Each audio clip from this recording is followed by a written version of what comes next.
성도여 다 함께 할렐루야 아멘. 주 찬양하여라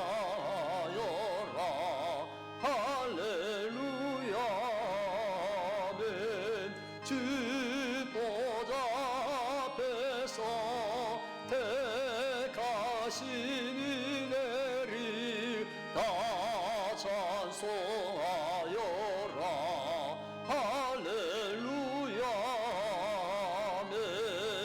만문을 열어라 할렐루야 아멘. 온 하늘 울려라 할렐루야 아멘. 인도자 되시며 친구가 되신 주 그 사랑 끝없다 할렐루야 아멘. 주 찬양하여라 할렐루야 아멘. 찬양은 끝없다 할렐루야 아멘.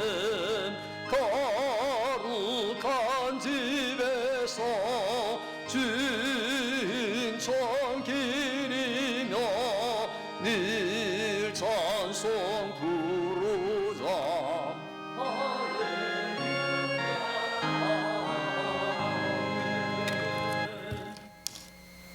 전능하신 하나님 아버지, 한 주간도 주의 자녀로 살아가게 하신 주님께 감사와 찬양과 영광을 돌립니다.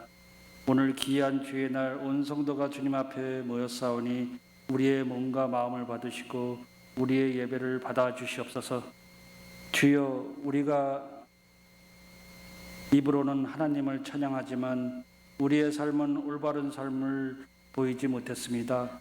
환경을 탓을 하면서 우리의 이웃들과 성도들을 잘 섬기지 못했음을 회개합니다.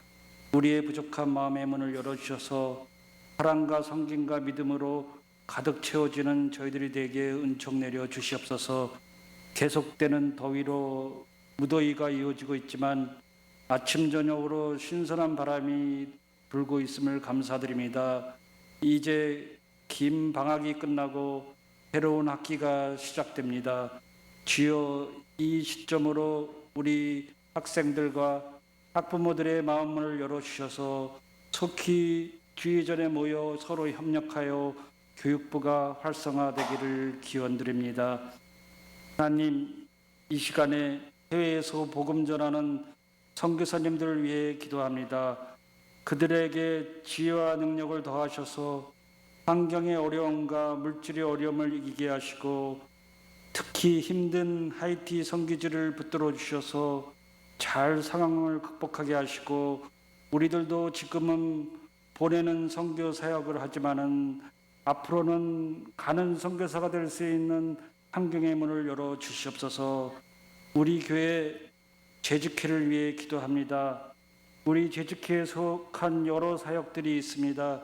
각자의 자리에서 최선을 다할 수 있는 마음을 가지며 섬기게 하시고 목사님과 재직들이 서로 협력하여 주님의 교회 부흥과 발전을 위해 애쓰며 맡은 사역을 잘 감당하는 우리들 되게 하여 주시옵소서. 이 시간 말씀 증거하시는 목사님에게 힘을 더하여 주시며 말씀 전하실 때 온 성도들이 하나님의 음성을 듣는 귀한 시간이 되고 새 힘을 얻는 은혜의 시간이 되기를 기도드리며 거룩하신 예수 그리스도 이름으로 기도드립니다. 아멘.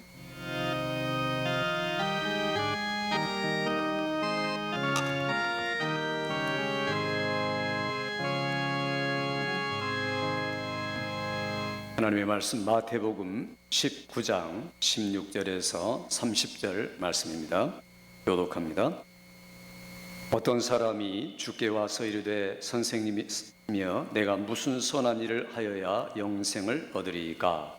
예수께서 이르시되 어찌하여 선한 일을 내게 묻느냐 선한 일은 오직 한 분이시니라 내가 생명에 들어가려면 계명들을 지키라 이르되 어느 계명이니오니까 예수께서 이르시되 살인하지 말라 간음하지 말라 도둑질하지 말라 거짓 증거하지 말라 내 부모를 공경하라 내 이웃을 내 자신과 같이 사랑하라 하신 것이니라 그 청년이 이르되 이 모든 것을 내가 지켜 싸운데 아직도 무엇이 부족하니이까 예수께서 이르시되 내가 온전하고자 할진대 가서 내 소유를 팔아 가난한 자들에게 주라 그리하면 하늘에서 보화가 내게 있으리라 그리고 와서 나를 따르라 하시니 그 청년이 재물이 많음으로 이 말씀을 듣고 근심하며 가니라 예수께서 제자들에게 이르시되 내가 진실로 너에게 이르노니 부자는 천국에 들어가기가 어려우니라 다시 너에게 말하노니 낙타가 바늘귀로 들어가는 것이 부자가 하나님의 나라에 들어가는 것보다 쉬우니라 하시니 제자들이 듣고 몹시 놀라 이르되 그렇다면 누가 구원을 얻을 수 있으리까 예수께서 그들을 보시며 이르시되 사람으로는 할 수 없으나 하나님으로서는 다 하실 수 있느니라 이에 베드로가 대답하여 이르되 보소서 우리가 모든 것을 버리고 주를 따라 싸운데 그런즉 우리가 무엇을 얻으리까 예수께서 이르시되 내가 진실로 너에게 이르노니 세상이 새롭게 되어 인자가 자기 영광의 보좌에 앉을 때에 나를 따르는 너희도 12 보좌에 앉아 이스라엘 12지파를 심판하리라 또 내 이름을 위하여 집이나 형제나 자매나 부모나 자식이나 전토를 벌인 자마다 여러 배를 받고 또 영생을 상속하리라 함께 그러나 먼저 된 자로서 나중되고 나중된 자로서 먼저 될 자가 많으니라 아멘 할렐루야 오늘 오신 분들이 말씀으로 큰 은혜와 확신을 얻는 시간 되기를 주의 이름으로 축원합니다 다시 한번 인사합시다 오늘 또 은혜와 평안이 충만하시기 바랍니다 네, 우리 기독교 신앙은 역설이다 혹은 반전이다 이렇게 말할 수 있습니다 예수님이 지금 이 성경에서 가장 강조해서 말하는 것은 한마디로 말하면 천국 이렇게 이야기합니다. 그래서 천국이란 말을 때로는 하나님의 나라 혹은 하늘 또 다른 말로 영생 그리고 구원 이렇게 여러 가지 단어로 표현을 하고 있는데 내용은 한 가지입니다. 그러니까 영생이 뭐냐 하는 그 문제를 이야기하고 있습니다. 영생과 천국은 같은 이야기입니다. 우리가 천국에 간다 하는 말과 영생을 얻는다 하는 말은 똑같은 말이죠. 그러니까 기독교 신앙은 뭐냐? 천국이다. 우리의 복음의 신앙이 뭐냐? 영생이다. 이렇게 한마디로 압축해서 이야기를 할 수 있습니다. 그런데 가만히 보면은 예수님은 우리가 생각했던 것과는 전혀 반대의 말씀을 할 때가 많습니다. 그리고 반대로 이야기를 하셔서 반전을 시키는 그런 이야기를 할 때가 많습니다. 우리는 그걸 역설 혹은 대반전 이렇게 이야기를 하는 겁니다. 오늘 예수님이 이 지금 이야기하는 중에 우리가 읽은 본문만 해도 천국, 영생 똑같은 말이 9번이나 반복이 되고 있습니다. 여러분이 성경을 이렇게 자세히 읽어보시면요 항상 그 핵심과 포인트가 천국 이렇게 되어 있습니다. 이제까지 우리가 쭉 읽었습니다. 그래서 거기다가 제가 지금 초점을 맞추어서 말씀을 계속 마태복음에 증거를 하고 있습니다. 오늘도 마찬가지죠. 그래서 예수님이 지금 이전에 우리가 잠깐 지나간 말씀이 어린아이가 천국에 간다. 사람들이 어린아이 예수님께 데려오니까 꾸짖고 귀찮다고 하는데 예수님이 아니다. 천국은 바로 이런 자의 것이니라 라고 말씀합니다. 단순하고 의지하는 이런 어린아이와 같은 자의 천국이다. 그게 바로 반전이 아닙니까? 자, 그런데 이런 어린아이와 같은 천국에 대한 반대말도 있다. 반대 사건도 있다 하는 게 바로 오늘의 이야기입니다. 오늘 성경에 보면은 결국 우리에게 하고자 하는 것은 결론은 처음부터 제가 결론을 말씀드리면 천국이 뭐냐, 영생이 뭐냐, 그건 예수님과 함께 하는 것이다. 예수님과 동행하는 것이다. 영원히 우리 모두가 이런 분 되기를 주의 이름으로 축원합니다. 우리가 신앙생활 하는 것 모든 내용이 바로 한 가지로 집약될 수가 있다는 겁니다. 누가 그렇게 될 수 있느냐? 어린아이와 같은 자만 그렇게 될 수 있다. 그냥 하나님이 기쁘고 좋아서 어쩔 줄 모르고 하나님과 더불어서 의지하고 그분 기대고 사랑하고 부르고 그게 자기 인생의 전부인 것처럼, 어린아이가 그렇지 않습니까? 엄마 아빠가 전부죠. 엄마 없으면 아무것도 아니죠. 그게 마치 우리가 신앙생활도 그렇게 하는 겁니다. 하나님이 전부고 그분이 있으면 기쁘고 즐겁고 어쩔 줄 모르고 같이 사귀고 친하고, 이게 바로 신앙생활의 내용이다. 만일 내가 이런 것이 없다면 신앙생활에 지금 굉장히 심각한 문제가 있는 것이다 하는 겁니다. 그래서 오늘 이 부자 청년 이야기가 나옵니다. 이 부자 청년은 말 그대로 어린아이와 같은 마음이 아니라 그냥 그대로 부자라는 겁니다. 그러니까 이 부자 청년이 어린아이와 같이 돼야 되는데 못 되니까 잘못되고 끝났다 하는 이야기가 오늘 본문의 내용입니다. 그래서 여기 이 부자 청년이 예수님을 찾아오는 이야기로부터 이야기가 전개됩니다. 이 부자 청년이 인간적인 반전을 꾀하는 사람입니다. 그러니까 뭔가를 내가 바꿔보겠다.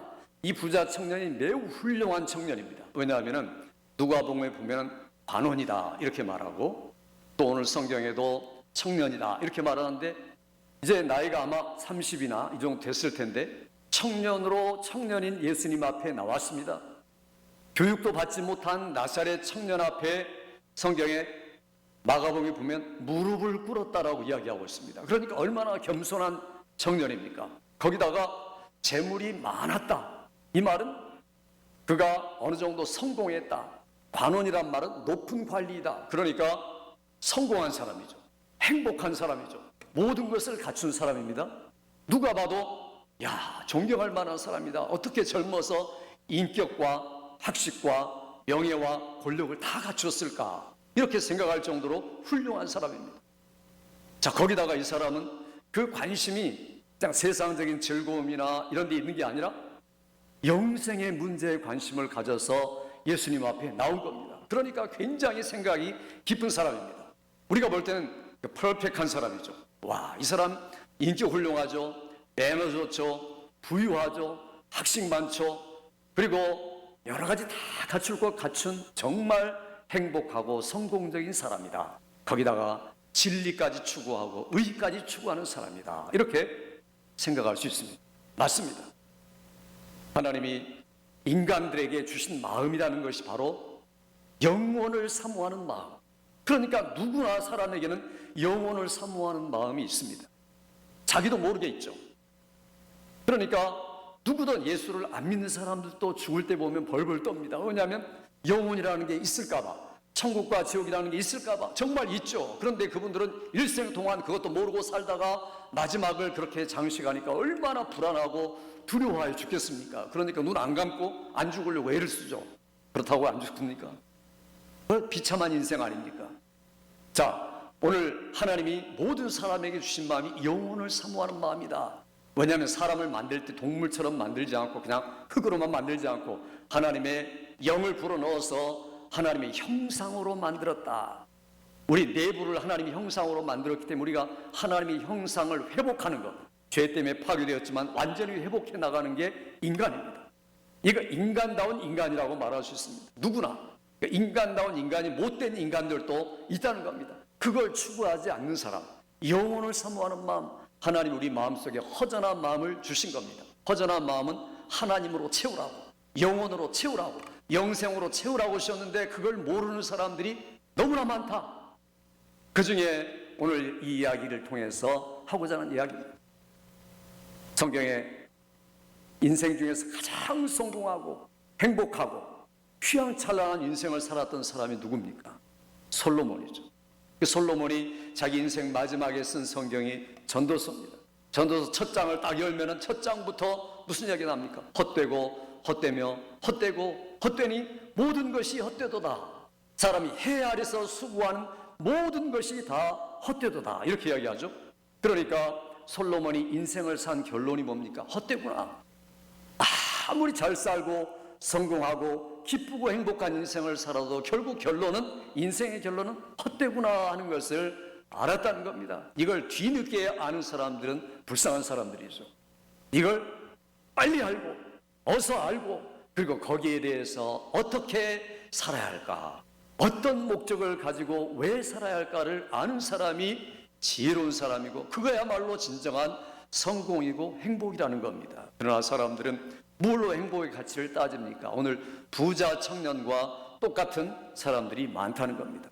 우리가 복된 인생, 성공한 인생, 만족한 인생을 살려면 성경은 답이 없습니다. 신약에 오면 답이 있죠. 사마리아 여자가 남자들로 인해서 만족한 인생을 살아보려고 자기가 원하는 대로 살았습니다. 여러 남자와도 살아보았습니다. 그러나 결국에는 만족을 얻지 못했다.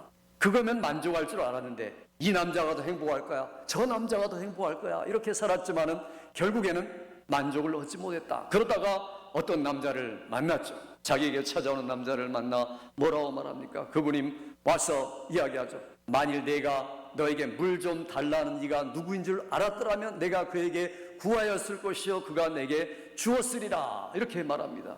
그러면서 내가 주는 물을 마시는 자는 목마르지 아니하리니 그 속에서 영원토록 솟아나는 생수가 되리라. 인생의 만족은 예수님 밖에 없다는 겁니다.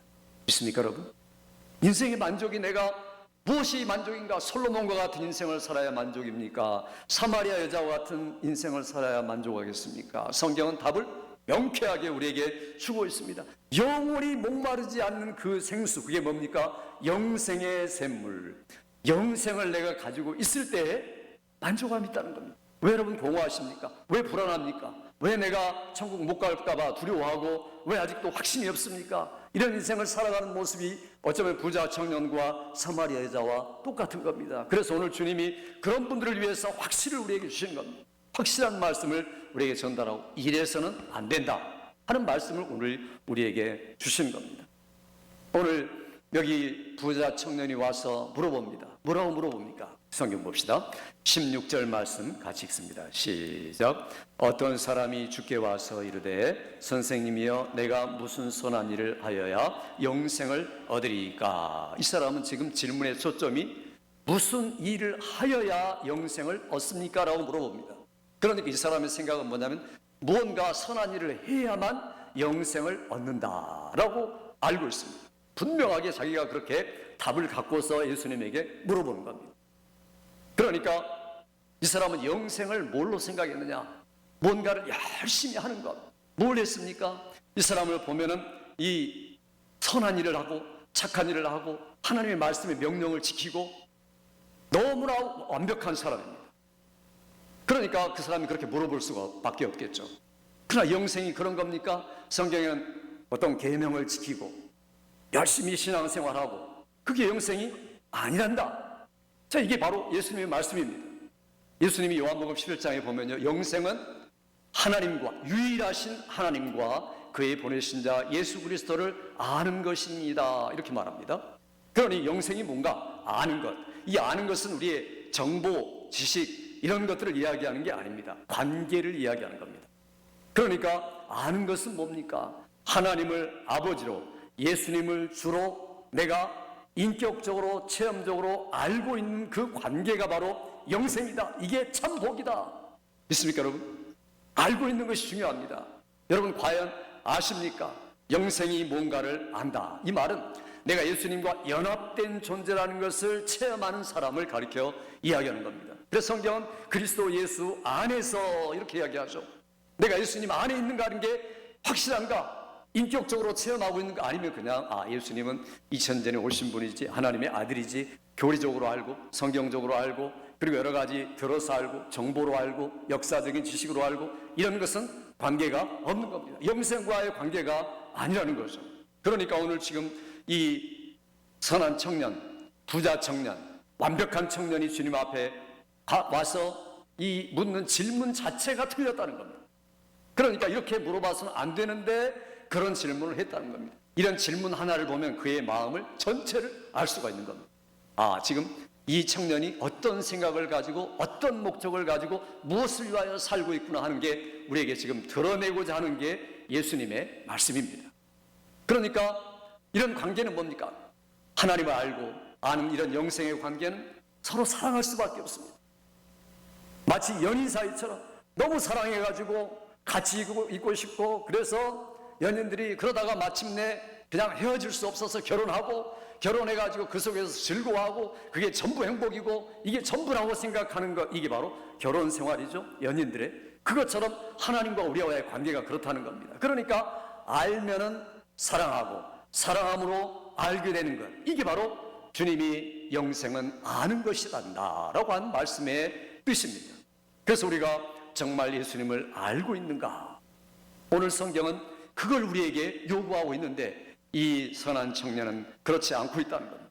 그래서 우리들이 매일매일 살아가면서 내가 무언가 선한 일을 하고 좋은 일을 하고 무언가 더 추가하면 영원한 생명, 풍성한 생명을 얻을 것이다 라고 생각하는 것은 착각이라는 겁니다. 그건 오해라는 겁니다. 이 청년은 지금 오해하고 있었습니다.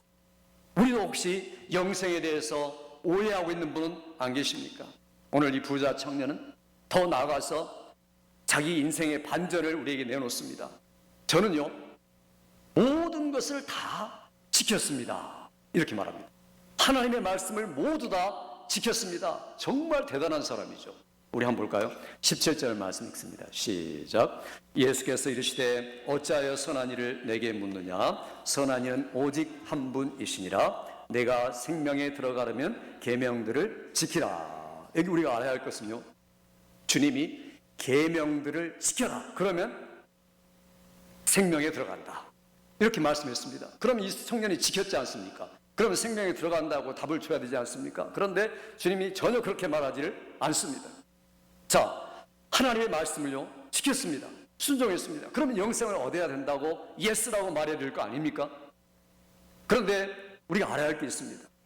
하나님의 율법이란 말은 십계명, 똑같은 말이죠. 계명, 율법, 십계명은 똑같은 말입니다. 율법을 지키면은 하나님 앞에 영생을 얻을 수 있다. 자, 이렇게 지금 주님이 이야기를 하십니다. 자, 그런데 우리가 이런 뜻을 정확하게 알아야 됩니다. 율법이라는 것은, 계명이라는 것은 선하고 거룩하고 의로운 겁니다. 그러니까 이걸 다 지금 지켰습니다. 세상, 그러니까 예수님이 어찌하여 선한 일을 내게 묻느냐 이렇게 말하고, 또 다른 성경에 보면 선한 선생님이요 이렇게 청년이 예수님을 향하여서 그렇게 호칭을 하고 있죠. 그런데 이게 중요한, 선한 것이 무언가? 여러분, 선한 게 뭘까요? 선한 게 선한 거죠? 이렇게 말할 분들이 있습니다. 그러나 선한 것은 내게 좋은 것, 내게 유리하게 하는 것, 이게 세상에선 선한 척도가 되고 있습니다. 그러니까 매우 상대적이죠. 우리나라의 선한 것은 다른 나라가 침공하지 않는 게 선한 거고, 우리나라가 침공하는 것은 뭐 선한 것도 아니고 악한 것도 아니고 이렇게 말할 수가 있겠죠. 그러니까 매우 상대적이죠. 정치 체계에서 그렇지 않습니까? 이쪽 당은 이쪽 당을 향하여서 욕하고 비판하고, 그러니까 서로 선한 겁니다. 우리가 선하다. 선의 가치와 기준이 자기들에게 있다는 겁니다. 그런데 오늘 성경은 선한 것은 그게 아니란다. 선한 것은 하나님만 선한다. 그러니까 어찌하여 나를 선하다 하느냐? 네가 사람으로 나를 보고 있는데 선하다고 말한 것은 틀렸다. 나는 네가 말한 것처럼 선한 선생님이 아니라 하나님이란다. 주님이 이걸 지금 가르쳐주고 계신 겁니다. 그러니까 뭐가 선한 거냐? 하나님만 선하고 하나님의 말씀만 선한 겁니다. 여러분이 선한 것을 추구할 때 이 세상의 상대적이고 도덕적이고 윤리적인 선함 이상 하나님만을 추구하는 여러분 되시기 바랍니다. 이게 정말 선한 사람이에요. 내가 선한 하나님을 추구하고 하나님의 말씀만이 선하다는 것을 분명히 알고 있는 게 중요한 겁니다. 그러니까 내가 일생을 살아면서 선한 일을 했는가? 뭐가 선한 일인데요? 하나님의 말씀만을 내가 붙들고 살았느냐 하는 게 선하다는 겁니다. 오늘 이 이야기를 청년에게 지금 하고 있습니다. 그럼 이 청년이 과연 선할까요? 선하죠. 왜냐하면 하나님의 선한 계명을 다 지켰기 때문에. 그 문제가 무엇입니까? 이 하나님의 계명이라는 것은요, 우리가 다 지킬 수 있습니까? 이렇게 있을까요? 전혀 지킬 수가 없습니다. 그러니까 하나님께서 이 계명을 우리에게 주신 것은 물론 지키라고 주셨습니다. 그러나 문제는 우리 중에 지킬 수 있는 사람이 아무도 없습니다. 역사 이래로. 그러니까 이게 참 모순 아닙니까? 반전이 아닙니까? 다 지켜야 되는데, 그래야 영생 얻는데 못 지킨다. 그럼 영생 얻을 수 없지 않습니까? 그럼 하나님께서 그렇게 주셨습니까? 그래서 우리에게 하나님의 계명, 율법을 주신 이유가 있습니다. 로마 3장 20절에 보면은 그러므로 율법의 행위로는 하나님 앞에 의롭다함을 얻을 육체가 없나니 율법으로는 죄를 깨달음이니라. 율법으로 뭘 한다고요? 죄를 깨닫는다. 율법을 우리에게 주신 목적이 뭔가, 하나님의 십계명을 우리에게 주신 목적이 뭔가, 지키는 것도 중요하지만 더 중요한 목적은 그걸 들을 때마다 나의 죄를 깨닫는 것, 나를 점검하는 것이 중요한 겁니다. 예수 믿는 건요, 잘 점검하는 겁니다. 그래서 제가 주일날 설교할 때 그 말씀을 듣고 그냥 믿습니다, 아멘, 이게 아니라 먼저 나를 점검해 봐야 됩니다. 나는 그 말씀의 거울에 비추어서 때가 있는가, 더러움이 있는가, 문제가 없는가, 이런 것들을 늘 점검해 봐야 됩니다. 그래야 제대로 씻는 거죠. 그것도 안 씻고 무조건 그냥 통째로 내가 믿습니다, 이런 끝나는 게 아니라는 거죠. 그러니까 아주 구체적으로 자신을 점검할 필요가 있습니다. 살인하지 말라. 그래, 나는 이번 주간에 누군가를 미워하지 않았을까? 간음하지 말라. 이번 주간에 내가 그냥 아름다움에 취해가지고 살진 않았는가? 도둑질하지 않았는가? 내 마음속에 혹시 탐심을 가지고서 바라보지 않았는가? 자, 이런 것들을 하나하나 점검해 가는 게 율법이요 계명이라는 겁니다. 자, 그러니까 우리가 하나님 앞에 서면 어떻게 되겠습니까? 고개를 숙일 수밖에 없습니다. 일주일 동안 살면서 하나님 말씀 보면은 여전히 내가 죄인이구나. 그러니까 바울 사도도 그렇게 말했죠. 이전엔 내가 죄가 죄인 줄 깨닫지 못했는데 율법이 내게 오니까, 계명이 내게 오니까 죄는 살아나고 나는 죽었도다. 율법은 나로 하여금 죄로 심히 죄되게 하려 함이니, 이렇게 말합니다. 그러니까 하나님의 말씀을 들으면 들을수록 주눅이 드는 겁니다. 확신도 생기지만 먼저는 주눅이 들죠. 고개가 숙여지죠. 나는 죄인인데 심각한 죄덩어리의 인간이구나. 자, 이런 것들을 자기가 심각하게 느껴가는 것이 신앙생활의 모습입니다. 이것 없이 마냥 기쁘고 즐거운 거 아닙니다. 먼저는 이게 필요하다는 거죠. 그런데 이 청년은 이걸 몰랐던 겁니다. 자기가 지킨 것만 아는 거죠. 그러니까 우리가 계명을 알면 알수록 그렇구나. 옛날에는 그 술에 취한 운전자가 점검하기 위해서 폴리스가 잡아가지고 내리라고 그러죠. 내리고 어떡합니까? 딱 이렇게 선 딱 그어놓고 한번 걸어보세요. 그러면 이렇게 걸으면 어떻게 합니까? 지그재그로 가죠. 근데 자기는 난 똑바로 걷는데요. 자기가 생각할 때 똑바로 걷는 거죠. 근데 폴리스가 볼 때는 어떻습니까? 지그재그로 가는 거예요. 이겁니다. 그 선이 뭡니까? 선이 바로 율법이요 계명이라는 겁니다. 내가 볼 때는 똑바른데, 내가 생각할 때는 올바로 가고 있는데, 율법에 비춰보니까 완전 지그재그 인생을 가고 있더라. 내 마음은 똑바른데 내가 이제까지 배워왔고 내가 이제까지 체험해왔던 건전하고 도덕적이고 상식적이고 세상적인 모든 것을 동원해서 내가 살고 있는데, 그러나 그게 아니더라는 거죠. 지그재그로 가는 인생을 살고 있더라는 거죠. 이게 바로 율법이, 계명이 우리에게 보여주는 겁니다. 이 청년은 이걸 몰랐던 겁니다. 그러니까 자기는 지켰다고 지켰는데 지그재그로 지킨 겁니다. 똑바로 지킨 게 아닌 겁니다. 그런데 이 율법은 그 규칙 이상 사람으로 하여금 마음 아주 깊은 곳까지 뚫어서 꿰뚫어 보는 그런 거울과 같은 것, 검과 같은 게 바로 계명입니다. 그러니까 오늘 이 하나님 앞에 우리가 설 때 나는 죄인이구나, 나는 심각한 죄인이구나 하는 것들을 인정하고 서는 것이 중요하다는 겁니다. 그러니까 예수님 앞에 섰다면, 하나님 앞에 나왔다면, 나 일주일 동안 이렇게 살았어요, 감사합니다라는 사람이 있고, 어떤 사람은 내가 하늘을 우러러 볼 수가 없군요, 주님 나는 자격도 없고 공로도 없고 이 자리에 앉아있을 수조차 없습니다라는 것을 인정할 수밖에 없는 사람이 누굽니까? 계명을 들여다보고 계명을 묵상하고 계명을, 율법을 아는 사람들인 겁니다. 그래서 우리가 율법이 필요한 겁니다. 구약성경이 그래서 필요한 거죠. 십계명이 그래서 필요한 겁니다. 그런데 이 청년은 이걸 모르고 마냥 지켰다는 거죠. 그러니까 우리가 죄 있는 것을 알면 나는 소망이 없구나, 그러니까 오직 나의 소망은 십자가, 예수 그리스도의 피 묻은 십자가뿐이구나 하는 것들을 절실하고 절박하게 느끼는 것, 이게 바로 영생이고 신앙이고 기독교입니다. 여러분에게 과연 이런 마음이 있습니까? 오늘 내가 심각한 죄인이란 것과 그렇기 때문에 나는 이 절망의 상태에서 오직 예수만 필요하다는 것에 대한 절박한 간절함이 있는가? 그게 바로 영생에 합당한 자다. 오늘 성경은 그렇게 말하고 있습니다. 바울 사도가요, 예수 믿기 전에 어떤 사람이었습니까? 퍼펙트한 사람이죠. 완벽한 사람입니다. 그래서 자기가 그렇게 말하죠. 나는 율법의 의로는 흠이 없는 자로다. 그러니까 성경에 있는 구약성경 모든 성경을 나는 철저하게 지킨 사람이다. 아니, 예수 믿기도 전에 이렇게 말합니다. 이거 놀라운 이야기 아닙니까? 그러니까 예수는 안 믿었어도 구약 성경에 나온 성경에 대해서 하나도 빠짐없이 완벽하게 지켰다는 겁니다. 그런 이게 거짓말입니까? 아닙니다. 이 청년도 마찬가지죠. 이 청년도 내가 이거 10계명 다 지켰습니다. 5계명부터 9계명까지 다 지켰거든요. 이 청년이 지금 거짓말하고 있습니까? 아니, 실제입니다. 어려서부터 지켰습니다. 어려서부터 하나님 잘 믿었습니다. 어려서부터 정직했습니다. 살인도 안 하고 간음도 안 하고 도덕적으로 윤리적으로 매우 착실한 건전한 청년으로 지금까지 성공적인 인생을 살며 자라온 겁니다. 그러니까 이렇게 말할 수밖에 없죠. 주님이 지켜라. 제가 주님 사실은 다 지켰거든요. 우리 한번 볼까요? 20절 말씀 읽어봅시다. 시작. 그 청년이 이르되 이 모든 것을 내가 지켜 싸운데 아직도 무엇이 부족하니까. 여기 보니까 정말 대단하죠. 주님 지금 말씀한 거예요. 제가 어려서부터 전부 다 지켰습니다. 사실입니다. 정직한 이야기입니다. 그런데 지금 뭐가 도대체 문제일까요? 그러니까 자기가 신앙생활 하는 것이 자기의 의라고 생각하는 겁니다. 내가 열심히 신앙생활 하는 게 내가 하나님 앞에 세울 의다라고 자기가 자신을 갖는 겁니다. 착각의 자신입니다.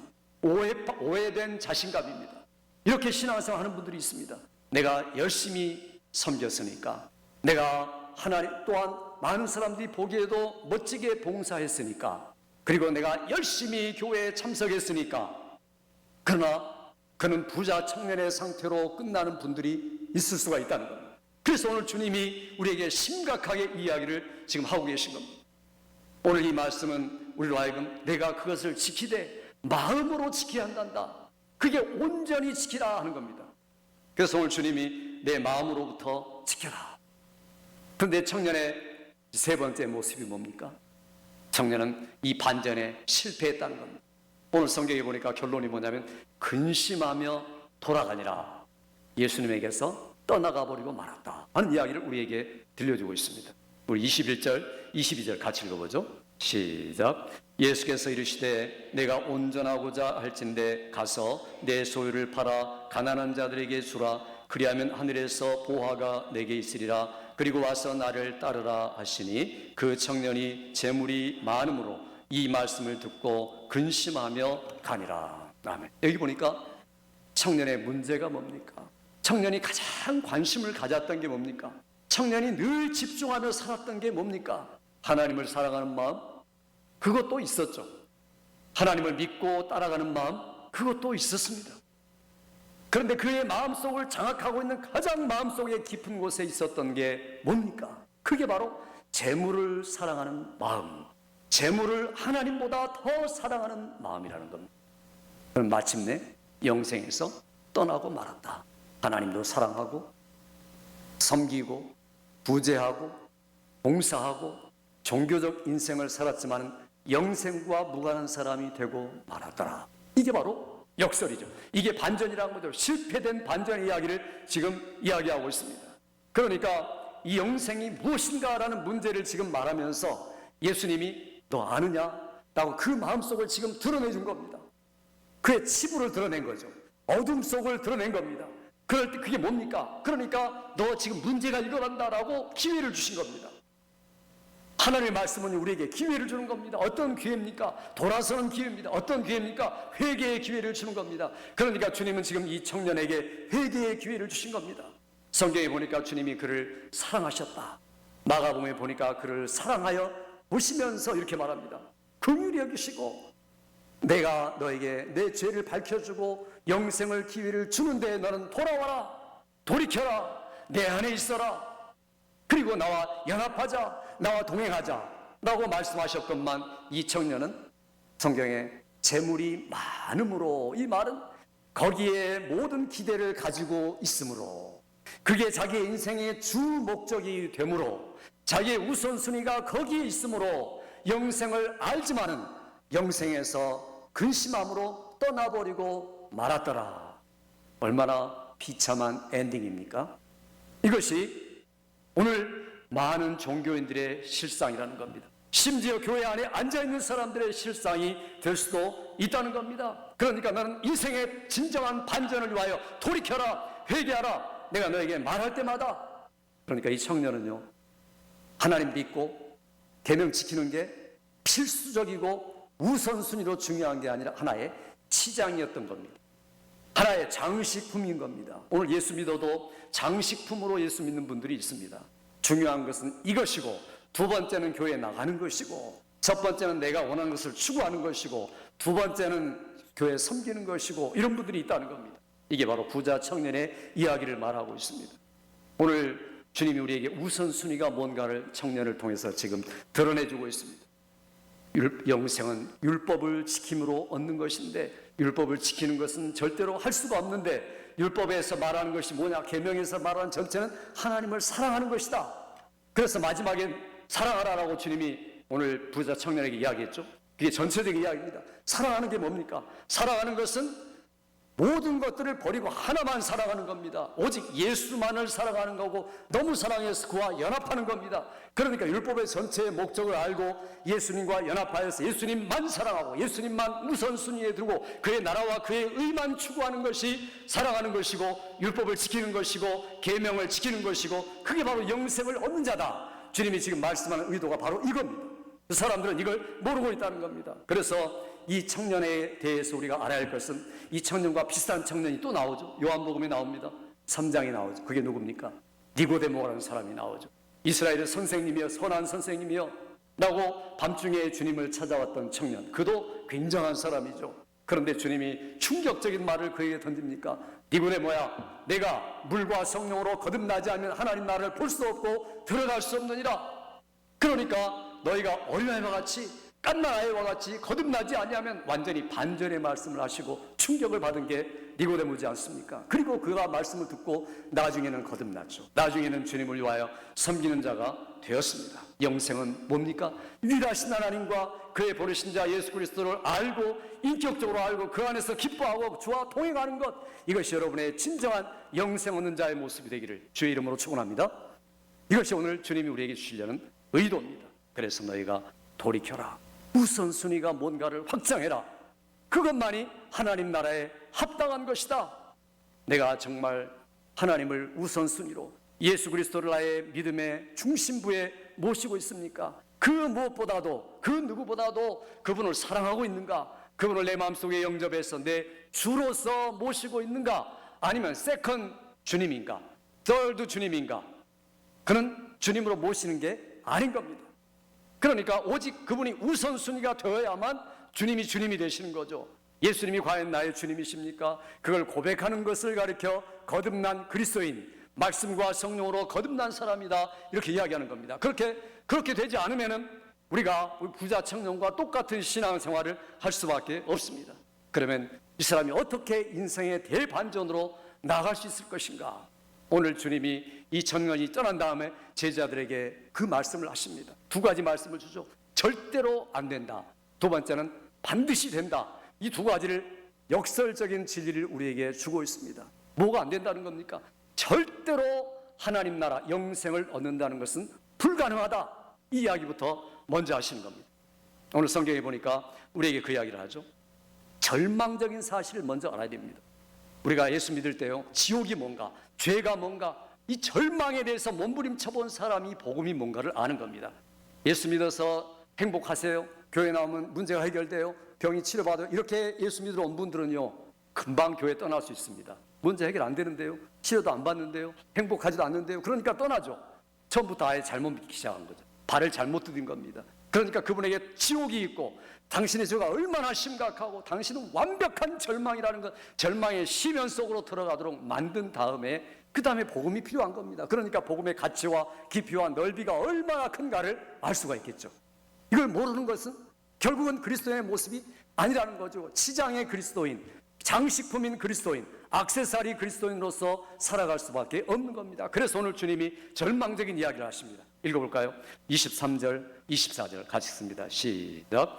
예수께서 제자들에게 이르시되 내가 진실로 너희에게 이르노니 부자는 천국에 들어가기가 어려우니라. 다시 너희에게 말하노니 낙타가 바늘 위로 들어가는 것이 부자가 하나님의 나라에 들어가는 것보다 쉬우니라 하시니. 예수님이 참 재미있는 유머를 말씀하죠. 얼마나 어려운지, 큰 낙타, 그 당시 가장 큰 짐승 중에 하나죠. 그 낙타 그게 바늘구멍으로 들어가는 건 불가능한 이야기죠. 들어가는 것보다 더 어렵다. 영생은 그러니까 불가능하다 하는 이야기죠. 이런 상태로서는 영생을 불가능하다. 아무리 하나님의 계명을 지키고 순종하고 성공적이고 행복적인 인생을 살았어도 이건 불가능이다. 임파서블을 이야기하는 거죠. 그러니까 얼마나 이게 절망적인 말씀입니까? 왜 그렇습니까? 중요한 것은 누구에게? 부자에게. 부자는 두 가지 종류가 있습니다. 실제로 부자가 있죠.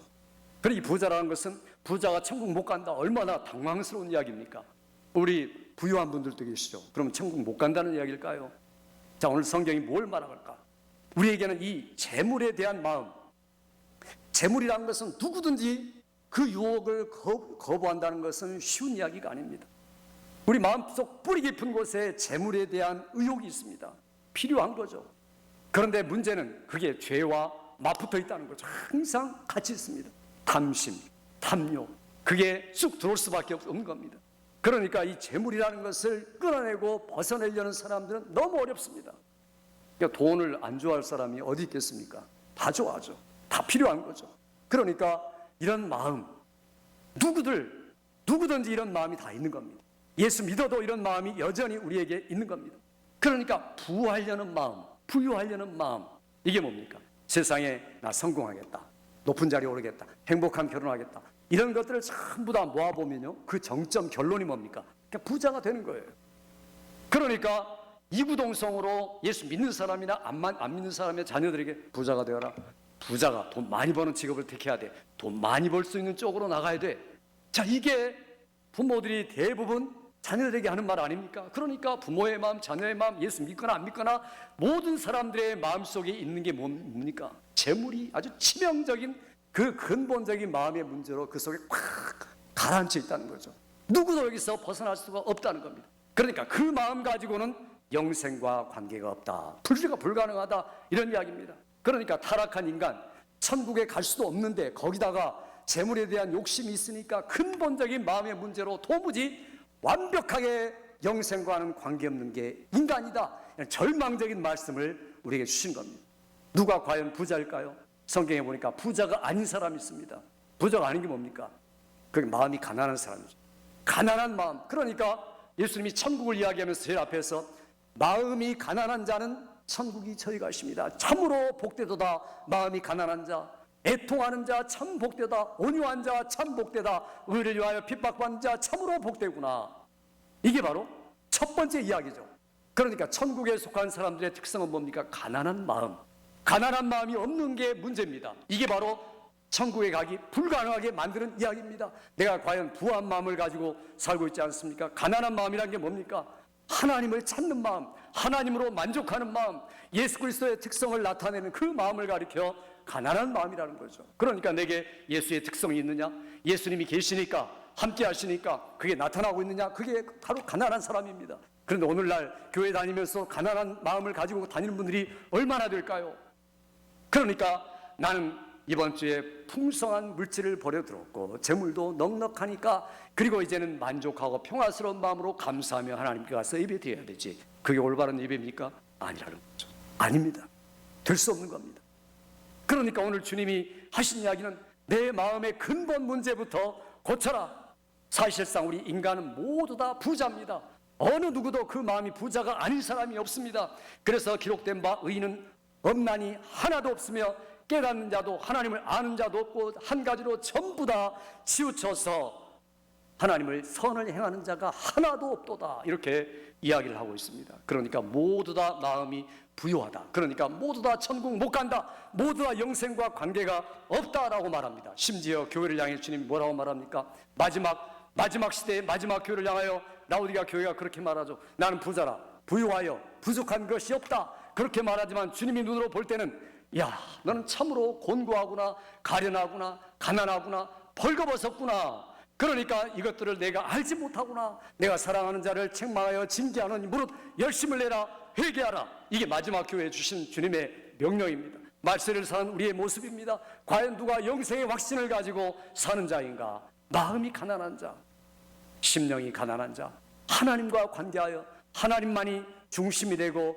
우선이 되는 자, 이게 바로 가난한 자입니다. 오늘 주님이 우리에게 말하는 게 뭡니까? 부라는 것은 하나님이 주신 것이죠. 그러나 그 부요가 복의 기준이 아닙니다.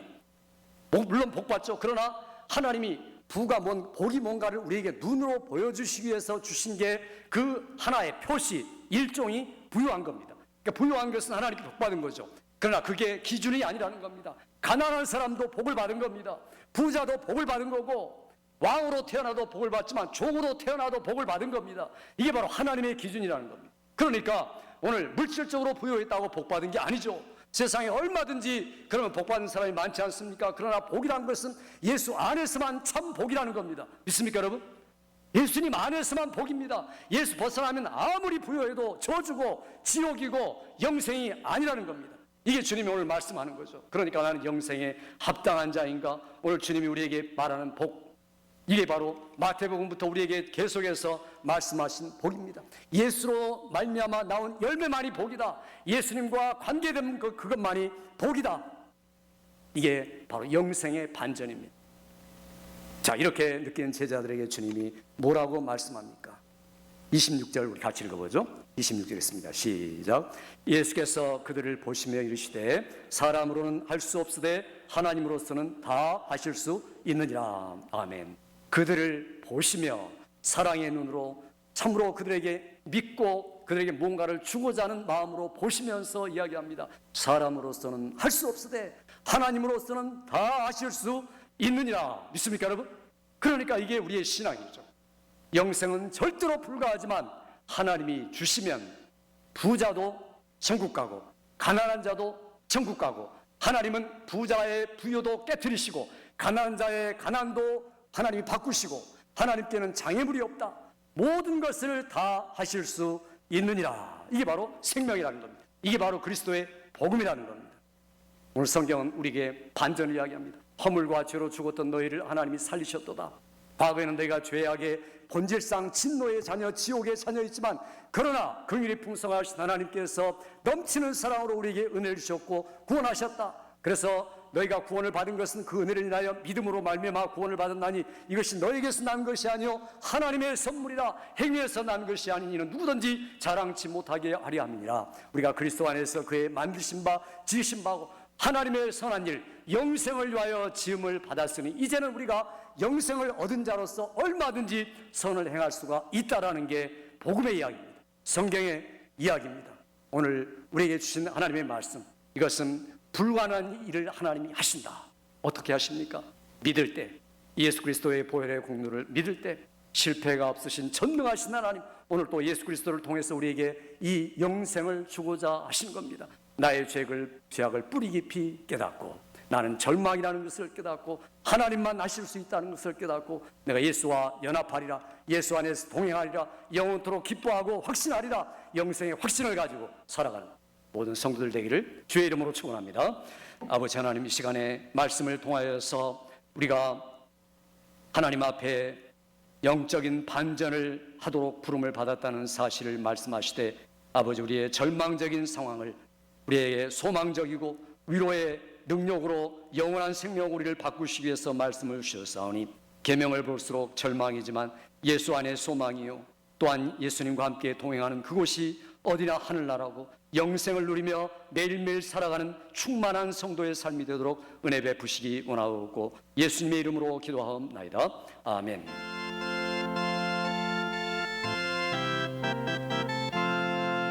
나 이제 주님의 새 생명 얻은 몸, 옛것은 지나고 새 사람이로다. 그 생명 내 맘에 강같이 흐르고 그 사랑 내게서 해같이 빛난다. 영생을 누리며 주 안에 살리라.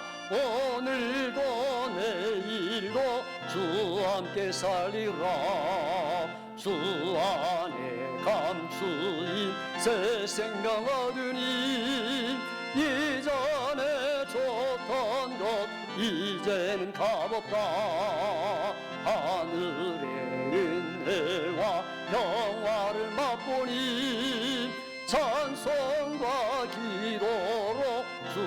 함께 살리라 영생을 누리며 주 안에 살리라 오늘도 내일도 주 함께 살리라 주 따라가는 길 험하고 멀어도 찬송을 부르며 뒤따라가리라 나 주를 모시고 영원히 살리라 날마다 섬기며 주 함께 살리라 영생을 누리며 주 안에 살리라 오늘도 내일도 주 함께 살리라 아멘.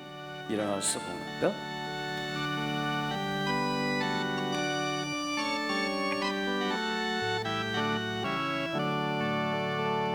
내게 있는 모든 것을 아낌없이 드리네 사랑하고 의지하며 주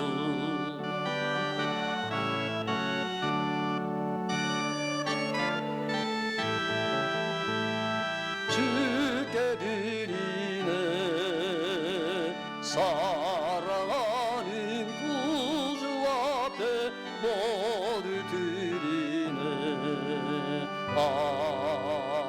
아멘. 아버지 하나님, 이 시간에 사랑하는 성도들이 주 앞에 나와 말씀 들으며 확신을 가지고 또 이제 저들의 마음의 소원을 가지고 또 주 앞에 주신 소득의 일부분을 주 앞에 정성스럽게 드리며 믿음으로 사랑하는 마음으로 의지하는 마음으로 드렸사오니 아버지 하나님, 이 땅에서도 나를 믿는 자는 핍박을 받지만 어려움을 당하지만 여러 배를 받고 영생을 상속하리라고 말씀하셨던 주님, 오늘도 인생의 이러한 놀라운 하나님이 기뻐하는 반전을 이루어 살아가는 성도들 되도록 은혜 베풀어 주시옵소서.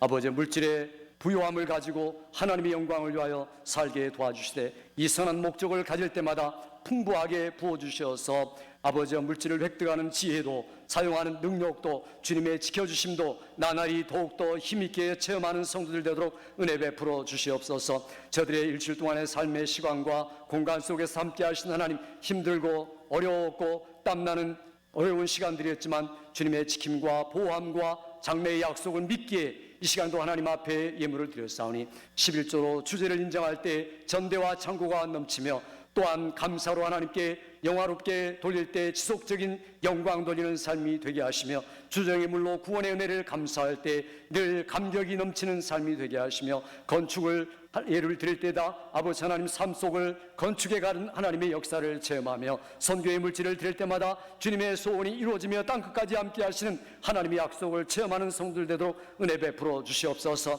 사업과 직장, 자녀들과 가정에 복의 복을 더하여 주시어서 하나님 앞에 의지하고 기도하는 가운데 주의 돌보심과 보호와 함께 하심을 철저히 체험하는 일주일의 삶이 되도록 복 주시기 원하옵고 예수님의 이름으로 기도하옵나이다. 아멘.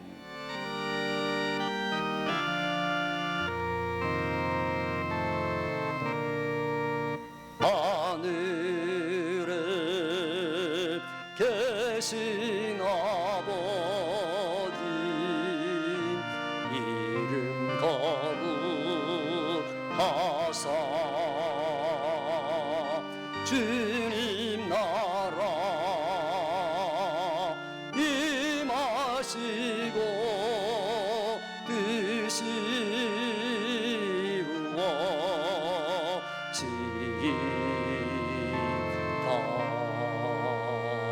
일용할 양식 주시고 우리들의 근죄 다 용서하옵시며 또 시험에 들게 마시고 악에서 구원하소서. 대개 주의 나라 주의 권세 주의 영광 영원히